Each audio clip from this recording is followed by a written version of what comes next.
एक वृद्ध व्यक्ति अपने बहू बेटे के यहाँ शहर रहने गया। उम्र के इस पड़ाव पर वह अत्यंत कमजोर हो चुका था। उसके हाथ कांपते थे और दिखाई भी कम देता था। वो एक छोटे से घर में रहते थे। पूरा परिवार और उसका 4 वर्षीय पोता एक साथ डिनर टेबल पर खाना खाते थे। लेकिन वृद्ध होने के कारण उस व्यक्ति को खाने में बड़ी दिक्कत होती थी। कभी मटर के दाने उसकी चम्मच से निकलकर फर्श पे बिखर जाते तो कभी हाथ से दूध छलककर मेजपोश पर गिर जाता।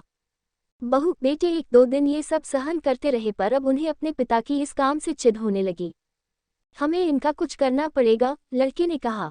बहू ने भी हाँ में हाँ मिलाए और बोली, आखिर कब तक हम इनकी वजह से अपने खाने का मजा किरकिरा करते रहेंगे, और हम इस तरह चीज़ों का नुकसान होते हुए भी नहीं देख सकते।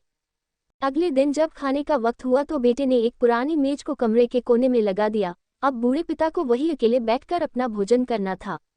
यहाँ तक कि उनके खाने के बर्तनों की जगह एक लकड़ी का कटोरा दे दिया गया था, ताकि अब और बर्तन न टूट फूट सकें। बाकी लोग पहले की तरह ही आराम से बैठकर खाते और जब कभी कभार उस बुजुर्ग की तरफ देखते तो उनकी आंखों में आंसू दिखाई देते। यह देखकर भी बहू बेटे का मन नहीं पिघलता। वो उनकी छोटी से छोटी गलती पर ढेरों बातें सुना देते। वहां बैठा बालक भी यह सब बड़े ध्यान से देखता रहता और अपने में मस्त रहता। एक रात खाने से पहले उस छोटे बालक को उसके माता पिता ने जमीन पर बैठकर कुछ करते हुए देखा। तुम क्या बना रहे हो?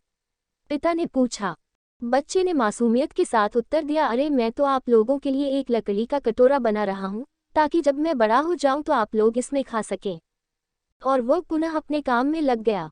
पर इस बात का उसके माता पिता पर बहुत गहरा असर हुआ। उनके मुंह से एक भी शब्द नहीं निकला और आंखों से आंसू बहने लगे। वो दोनों बिना बोले ही समझ चुके थे कि अब उन्हें क्या करना है। उस रात वो अपने बूढ़े पिता को वापस डिनर टेबल पर ले आए और फिर कभी उनके साथ अभद्र व्यवहार नहीं किया। दोस्तों, हम अक्सर अपने बच्चों को नैतिक शिक्षा या मॉरल वैल्यूज देने की बात करते हैं, पर हम ये भूल जाते हैं कि असल शिक्षा शब्दों में नहीं हमारे कर्म में छुपी होती है। अगर हम बच्चों को बस ये उपदेश देते रहे कि बड़ों का आदर करो, सबका सम्मान करो और खुद इसके उलट व्यवहार करें तो बच्चा भी ऐसा ही करना सीखता है।